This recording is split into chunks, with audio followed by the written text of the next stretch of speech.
Oh, hey, I didn't see you there. Well, I finally made the decision to quit YouTube. Yep, after making the greatest video in the history of ever, I decided I really need never to make another video again. So what have I been doing? Just laying here, relaxing my days away. Huh, what's that? What do you mean I don't make money? What do you mean I'm not monetized? What? Oh, this is bad. This is really bad. I need to take drastic measures. I need to make the video. Well, I've been putting it off long enough.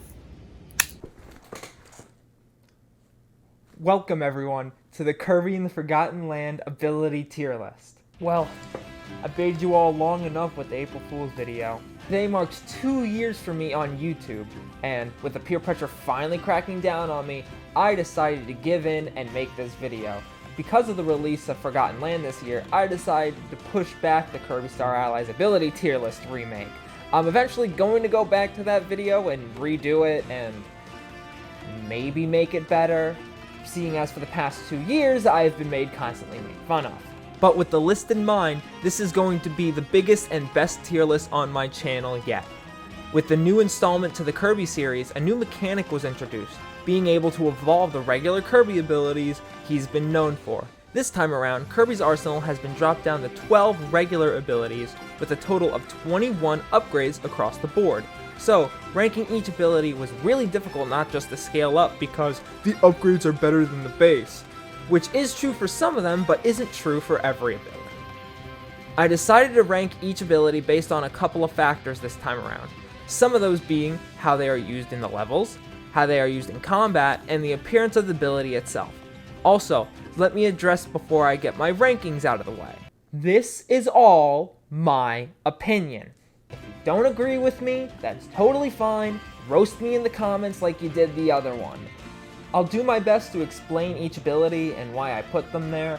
Also, all the tiers are ordered, and with that explanation out of the way, let's finally get into the most controversial part of the video, the tier list itself. Starting off with F tier, the abilities that are never used.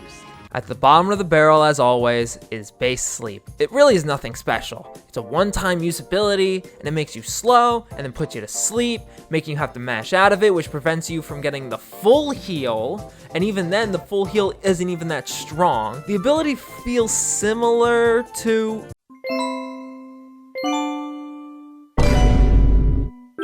With food being so common in the levels, you almost never need to really use sleep for anything. Poor sleep. Forever stuck is the most useless ability. Next up is base crash. Just a screen wiping explosion doing a ton of damage. Also, being a one-use ability and needing to be charged to get the full use of it, you never really feel a reason to use crash over anything else on this list. Well, maybe sleep. Running through the next abilities, we have Base Drill, Base Bomb, and Base Tornado. All of these abilities share a similar reason for being this low. Their upgrades are just better versions of the base ability, which is a lame reason to put them this low, but makes sense when you look at their upgrades. And being able to get the upgrades so easy, you end up casting these to the wayside fairly quickly after unlocking them. Tornado can be useful, letting you speed around through levels, but it barely does any damage and makes it hard to hit enemies with the multiple hits in an open space. Drill lets you go underground, but isn't as fast as Tornado, which just puts it lower, but they can honestly be interchangeable.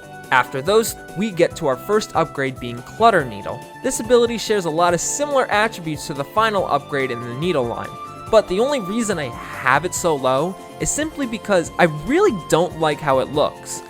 That's the main reason, and I'm gonna stick with it. I understand that it's supposed to fit the whole cluttered title, and it does look interesting, but I don't know, it just looks really weird to me and doesn't really fit in with the rest of the Needle line.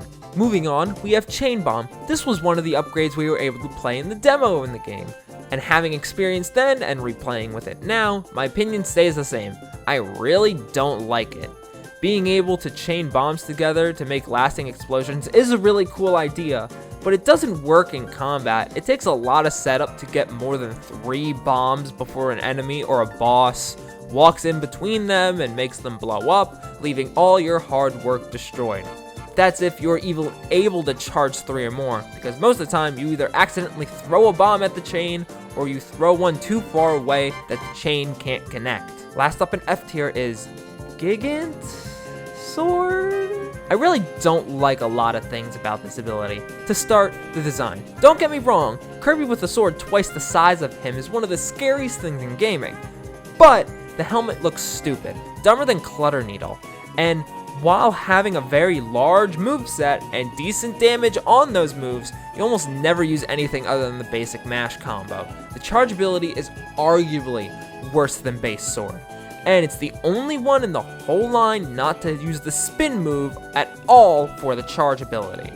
It gets overshadowed by everything in its own line and every other ability above it. The only redeeming factor is that it's one of 4 instances that the upgraded hat resembles its associated mini-boss, the other 3 being Tornado, Ice, and Hammer, which we will get into later in the list. Now that F tier is finished, let's move on to D tier. These abilities almost never get to see the light of day, but only for small instances like to record footage for a YouTube video.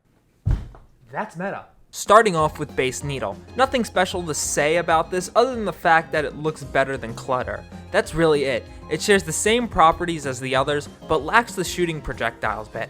But again, it looks better, so it's going here. Argument over, moving on. Next up, we have Base Ranger. They gave Kirby a gun. And now that I've used that dead joke, it's pretty basic. Again, another instance of its upgrades just being way better versions of it, keeping it so low. But it's still fun to use and very satisfying to snipe targets out of the air around some of the levels. Pencil Drill is next, and honestly, I kinda like the design. It's simple and the effect works really well with the model. I also like the ability to shoot the pencil, but that doesn't do a lot of damage and neither does the drill itself, also keeping it so low. After this is Flower Tornado? And this is basically the same exact ability as regular Tornado, except with one more attack. I only have it a step higher because of the movement option with Pirouette helps it traveling through levels faster. Finally, we have Base Cutter and Chakram Cutter. I put these abilities right next to each other because they are basically the same thing. The only difference making Chakram better is that you could shoot 2 blades instead of 1, which is useful, but it's difficult to have both blades charging, which is the main damage source for the cutter. It makes no sense to use the upgrade over the base if you aren't going to consistently be able to hit both charged blades. Finishing off the bottom half of the list, we have C tier. These abilities I enjoy using. However, they have some flaws that keep them from being any higher up on the list. This tier easily has the most abilities out of any other, so I decided right now, in order to keep this video from being incredibly longer than it needs to be, and so I can finish this on time, I decided to do this tier as a scuff speed run. I'll do my best to explain everything as fast as I can, but with that out of the way, let's go! Starting off with Base Ice and Hammer, they are pretty good, but suffer from the upgrade problem. No point in using the base when the upgrades are better. Next up is Wild Hammer. Pretty good damage and cool hammer design, but the hat looks weird and the other 2 abilities do way more damage, and also they look a lot better than this one. Following up with that is Noble Ranger. Design is cool and fun to use, but to get the full use of that ability, you need to keep yourself vulnerable to get a full charge. But then you can basically turn into that one green screen meme. Next is Frosty Ice. Its gimmick is cool, being able to create snowmen from spraying the ability into the air, but aside from looking cool, they do no damage, just like the mini-boss. After that is Twin Drill. It has a hitbox that when buried does as much damage as a stuffed animal? Huh, what's stuffed?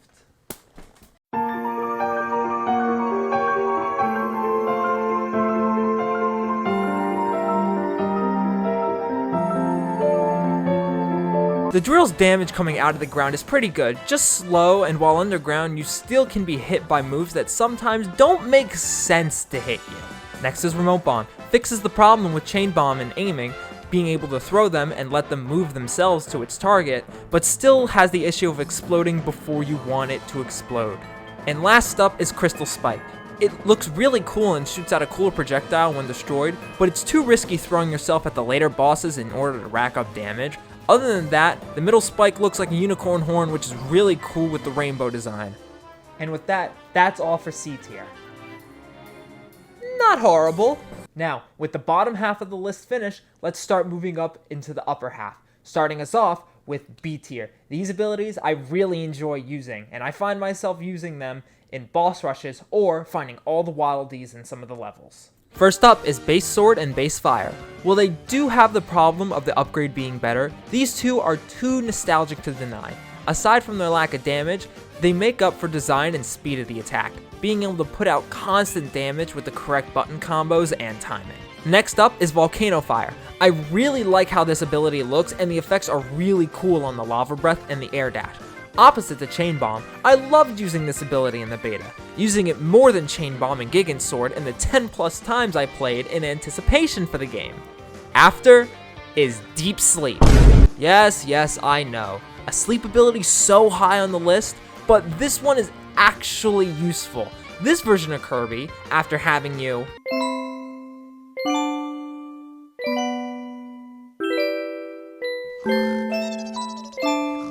full heals you and doesn't slow you down until you use the ability, and gives you one of 3 buffs, either giving you attack up for 200 seconds, speed up for 200 seconds, or a second health bar, which in boss rushes is incredibly useful.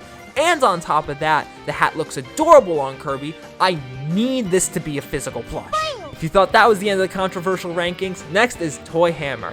Simply for the completely busted strategy where you can one-shot mini bosses and bosses. But the reason it's so low and not in like top 10 or top 5 is really just because it's too simple looking. Like, I know I've been complaining about overdone abilities, but it just looks too plain. The hammer's cool and the helmet's cool, but it just like, it kind of doesn't fit with the way the line ends up going. It looks more like it could have just been base hammer. I don't really know about this one. It just kind of, it doesn't look like it fits to me. That's the only reason it's keeping out of being so high. Next is Storm Tornado, and I like the ability for a lot of reasons. The design of the hat is cool, the effects on the attacks are awesome. Being able to suck up a ton of stars and having them shoot back at enemies like homing rockets is also a lot of fun. It also has crazy speed, and lightning shooting off means that you could straight up ignore enemies and kill them. Win-win. This next ability is going to be the hottest take of this entire list. So, in knowing that, I'm gonna let this joke start this segment. That's right, Time Crash is up next, and I can explain, please believe me. Yes, it's a one-use ability. Yes, it takes forever to charge, but, the pros really outweigh the cons for this ability. Trust me on this. For example, every time you kill an enemy, the time stop resets, meaning you can straight up run through levels like no tomorrow while never getting hit. You do insane damage to bosses. Although you're unable to completely take them out, it's still worth it by skipping essentially an entire boss fight, and the hat is amazing. Now I want this and Deep Sleep as both physical hats for Kirby. Now that the angry mob has passed, let's finish the rest of the tier. First up is Buzzsaw Cutter. Cool design, crazy strong attacks, and a charge ability that is actually worth using. It tears chunks out of the enemy's health and can easily rip through bosses like they're nothing. And finally, we have Blizzard Ice. If we want to talk about massive damage, then Blizzard Ice is the ability. Being able to slow down enemies, also while making snowmen from frosty ice useful by making them actually do damage. Also, having a hitbox on your shield is really nice. Get it? Nice. Moving on, we have the top 5 abilities in the game. These abilities are the best of the best and are a 100% go for any single playthrough of the game. Starting off with number 5, Dragonfire. It has it all. Damage, check. Completely destroys bosses, and the burn effect on all the attacks helps stacking crazy numbers against the enemies. Effects, done.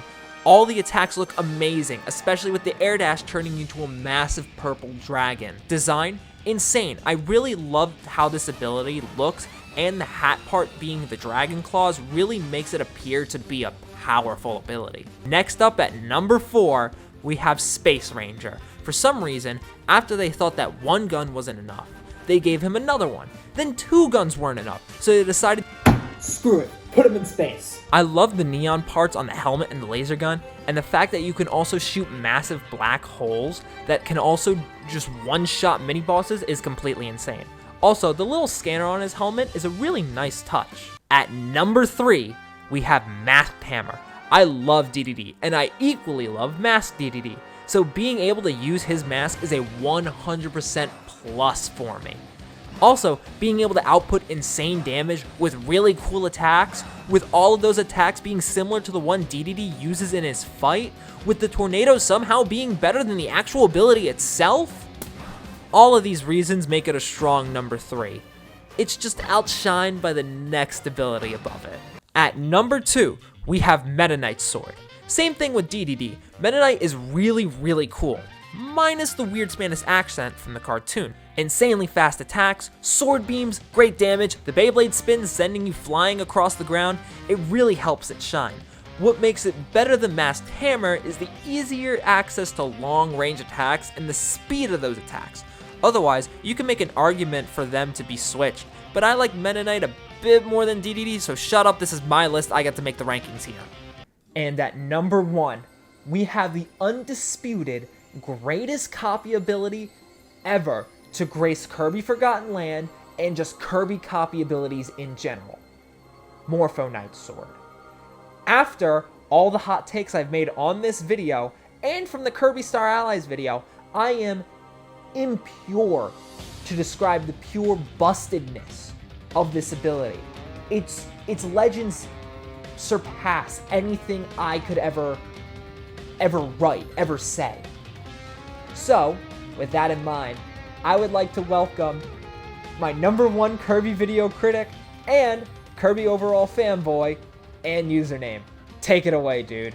You ever wanted an ability to do it all, then Morpho Knight's Sword can, and a little more. With a wiki section that is 20 abilities long, it basically covers anything you need it to. Need close range? Easy. Morpho Knight's Sword has a crazy fast attack speed that can shred through any enemy you need it to. Need long range? No problem. At full health, you can shoot beams from your sword to do just as much damage as your close range attacks. Need one-shots? Are you serious? You can fully charge your basic attack to create a massive sword to immediately take out almost every boss in the media boss rush in 2 hits. Need heals? Stop asking questions. But yes, after using any close range attack, Kirby heals from a percentage of the attacks dealt to the enemy. And there are so many other reasons. A nearly invincible dodge, the best dodge attack in the game, a chargeable block attack that also deals crazy damage. Did I mention this copy ability does damage? You can completely negate some fights in the game simply because the ability exists. It's ridiculous that they even decided to put this in the game. I can't believe they did this. Why would you think it was okay to do that? Also, Morpho Knight is cooler than Galactonite. Fight me! I would like to welcome you all to the end of the list. I hope my trash opinions in this video quelled the Kirby Star Allies video haters for a little while longer. Real quick, I just want to say thank you to everyone for sticking through with me for the past 2 years. I couldn't have been happier and have been able to accomplish so many things I never thought I'd be able to with your support and all your help. It really means a lot to me, and I'm just very thankful for each and every one of you. This is probably the biggest and best video I've ever put out on my channel, and it would mean so much to me if you'd be able to like, comment, share, subscribe, share this with all your friends. But really, I appreciate every single one of you so much. Thank you for all your continued support. Remember, one more time, please subscribe, share this with your friends. It would really mean a lot to me to get this video just as popular as my original Kirby Star Allies tier list. And just have a great day, everyone.